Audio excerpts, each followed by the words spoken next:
Today's podcast, Importance of Adapted Genetics for Higher Profits and Faster Improvement of Your Land. Hello, I am Jim Elizondo from Real Wealth Ranching, and today I am going to tell you my experiences with adapted genetics and how it has helped increase my profitability and improve my soil faster. Welcome back to another episode of Fat Cows, Fat Wallet podcast. I hope you are well and enjoying your day. Today, I am going to tell you the 5 most important points or advantages of having adapted genetics on your farm or ranch. When we spend time with our cattle, sheep, or goats, we realize that some of them are better adapted than others. It may be adaptation to temperatures, heat or cold. It may be nutritional adaptation, where they remain in better body condition on poor pasture than the rest of the herd. Or it could be resistance to parasites and diseases. It may also be that some or most individuals of your herd do not require dewormers for internal parasites or insecticides for external parasites. This will depend on your environment. We must be good observers and identify those animals. I have been using adapted genetics with correct selection guidelines for more than 15 years, and the results are amazing.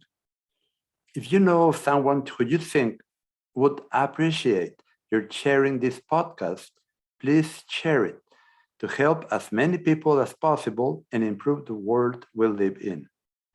This knowledge can help you to make your farm or ranch more profitable and, above all, to enjoy a better lifestyle. By having adapted and selected cattle with correct guidelines, it becomes much easier and cheaper to increase the stocking rate to maximize your profitability and improve your soil faster. My total grazing and adapted genetic selection students know that to achieve a greater increase in stocking rate and faster improvement of their soils, adapted genetics, creating a composite, is the answer to many of our problems. A herd of females with adaptation to the environment in which they live in allows us to graze more truly or achieve a greater harvest efficiency, which inoculates the tillers and growing points of our plants with their saliva. The closer to the ground the total grazing is, the better for the plants and the soil. Why is this? Because in the saliva of the ruminants, there are growth factors that help the regrowth grow faster, up to 80% faster than when cut with the machine, like a mower. Okay? So, of course, after this total grazing, we will give enough rest to that field or paddock so that the plant has fully recovered and does not become overgrazed, which happens when a plant that has not fully recovered is regrazed. Overgrazing depletes the plant energy reserves in crown and roots and weakens it so other less desirable species can take over. I have learned this by observing animals of different breeds in the same herd doing total grazing in tropical and subtropical climates or in the summer in northern latitudes. Even in temperate climates, nutritional adaptation is extremely important to keep our cattle in good body condition throughout the year. Having correctly selected adapted genetics is a great tool to improve our soils at a low cost, and also, why not? It is a great opportunity to sell animals for breeding once we achieve a herd of adapted animals. Now, I am going to list the advantages of adapted genetics over non-adapted genetics. Number 1, nutritional adaptation. The individual animal has it or not, and this is inherited.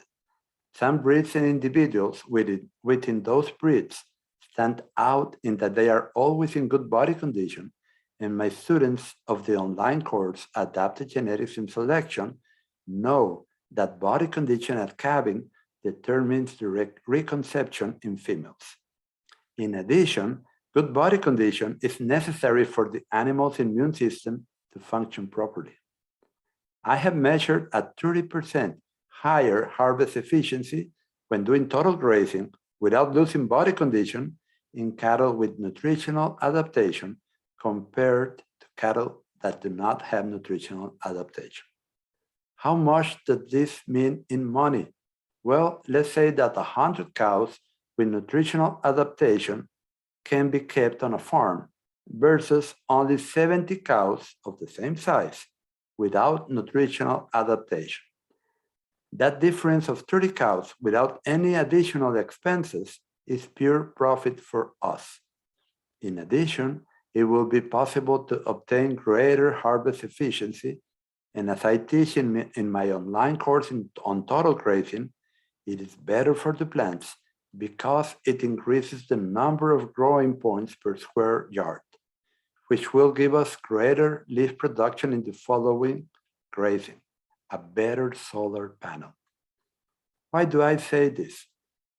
Because in the total grazing program, the main objective is to keep our cattle in good body condition and harvest the grass as efficiently as possible, but without losing body condition.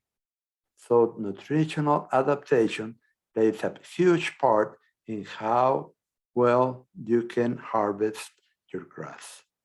2, climatic adaptation, which can be to cold or to heat. When an animal is comfortable in a certain environment, its production and quality of its beef or meat will be optimal for what that environment can provide. Taking cold-hardy cattle to the tropics at sea level is not convenient, as they will be suffering and not highly productive, requiring too much care. The same happens when you take a heat-resistant animal to a cold environment. I have observed cows unadapted to heat in very hot, humid conditions, and they do not want to consume the fibers parts of the grass, which causes them diarrhea due to a lack of fiber.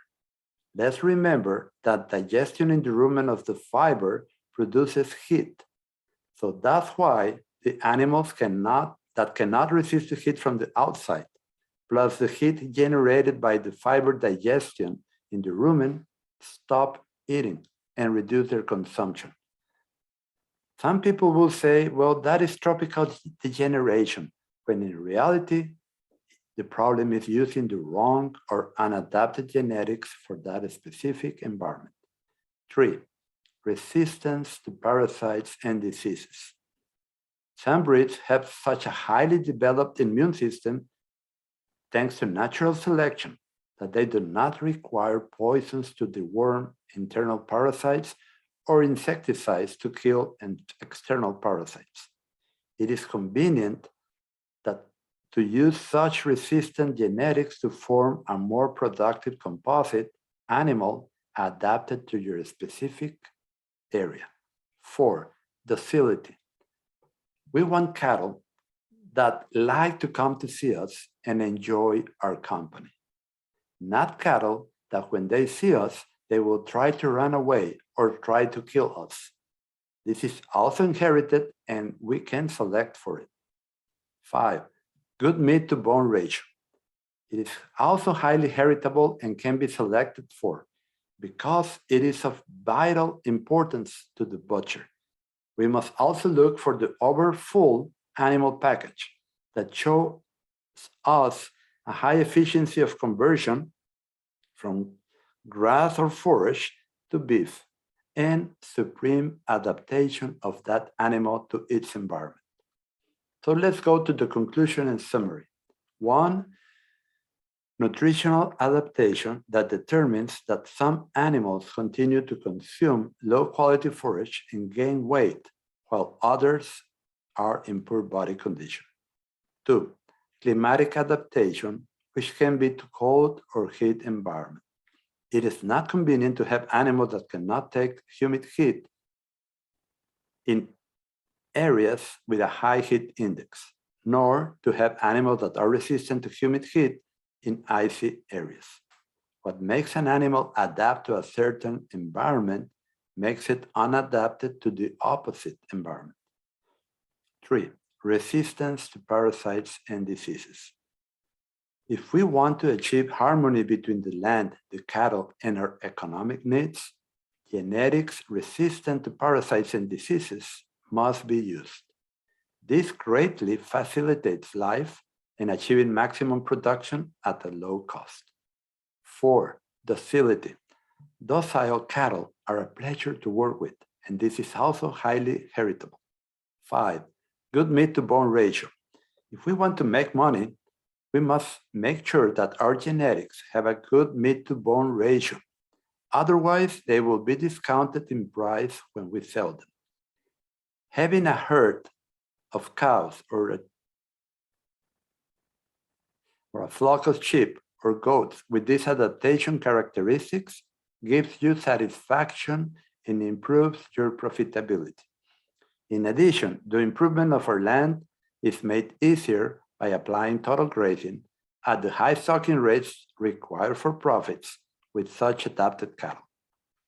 Well, that's all for today. See you next week in the podcast. Until then, be sure to subscribe to the podcast on Spotify, iTunes, or YouTube, or join us for the weekly email at www.rwranching.com/join. Have a great day.